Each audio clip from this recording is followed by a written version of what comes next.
সেইখান থেকে বিভিন্ন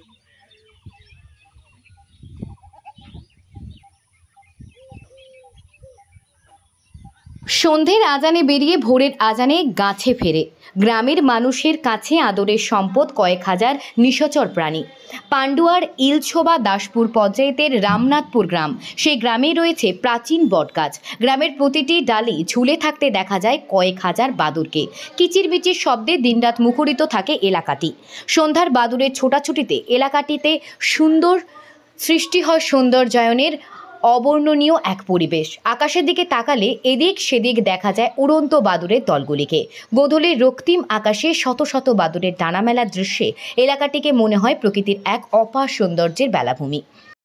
বাদুরগুলোর প্রাচীনত্ব সম্পর্কে আমারও সঠিক জানা নেই, তবে আমাদের পূর্বপুরুষের কাছে শুনেছি এটা এখান থেকে 100 মিটার দূরে আর একটা তেঁতুল বাগান ছিল, সেইখানে এরা থাকতো। সে বাগানটা কাটা পড়ে যাওয়ার পর এখানে আছে। তবে এদের প্রাচীনত্ব সম্পর্কে বলা মুশকিল, কারণ এরা হয়তোবা কয়েকশো বছর ধরে আছে, মানে সঠিক সময়কালটা বলা মুশকিল।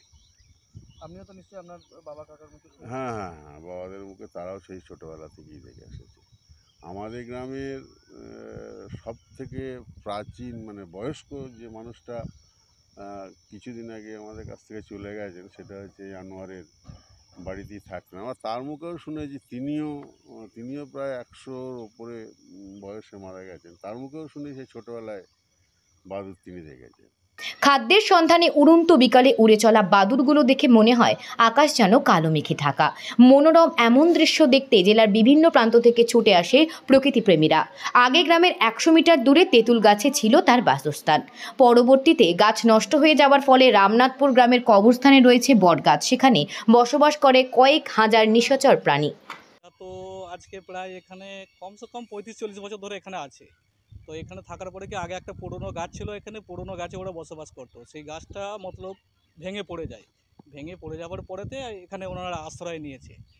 এরা কি সন্ধে হলে ধরো এরা উড়ে চলে যায় বাইরে, সেটা যা হোক খাওয়ার খোঁজে হোক যেখানকার খোঁজে হোক ওরা চলে যায়। আবার ধরো ভোরের আগে আমাদের এখানে এসে হাজির হয়ে যায় ওরা। এটা কি ওই আজানের সময়টা? হ্যাঁ, আমাদের যখন সন্ধ্যেবেলা মগরিবের আজান হয় তখন ওরা উড়ে যায়, আর ফজরের যখন আজানের আগে আবার ওরা এখানে চলে আসে। আমরা হয়ে পর্যন্ত এখানে দেখেই আসছি এই জিনিসগুলোকে। কত বছর ধরে রয়েছে? মোটামুটি এরা আজ 25-30 বছর হয়ে যাবে, তাই না? হ্যাঁ, আরও বেশি হবে। গ্রামের মানুষের কাছে ওরা এখন গাছের সম্পদ। এলাকার মানুষ ছাড়াও আশেপাশের বহু মানুষ আসে তা দেখতে। এলাকার মানুষও তাদের কোনো সময় বিরক্ত করে না। তবে কত বছর ধরে বাদুড়রা বসবাস করছে তা গ্রামের মানুষের কাছে অজানা। একসময় ওই এলাকার পুকুরের পাড়ে ছিল ভাগাড়, তখন শকুনের আনাগোনা ছিল। এখন তা বিলুপ্তর পথে। ভাগাড় বন্ধ হয়ে তৈরি হয়েছে যাতায়াতের রাস্তা, আর তারই পাশে রয়েছে কবরস্থান। সেখানেই বটগাছে ঝুলছে অগণিত বাদুড়। গ্রামের বাসিন্দা আনোয়ার আলী বলেন, আগে গ্রামেরই পুরনো গাছে থাকতো, সেই গাছ ভেঙে যাওয়ার ফলে এখন এখানে এসে থাকে।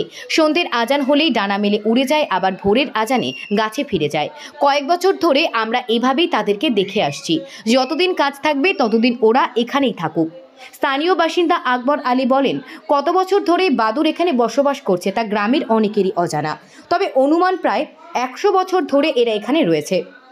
এটা গ্রামের একটা প্রাচীন ঐতিহ্য।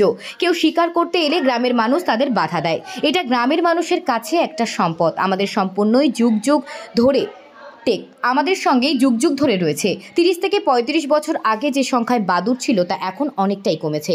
আমরা চাই সরকারিভাবে কোনো সংরক্ষণের ব্যবস্থা করা হোক।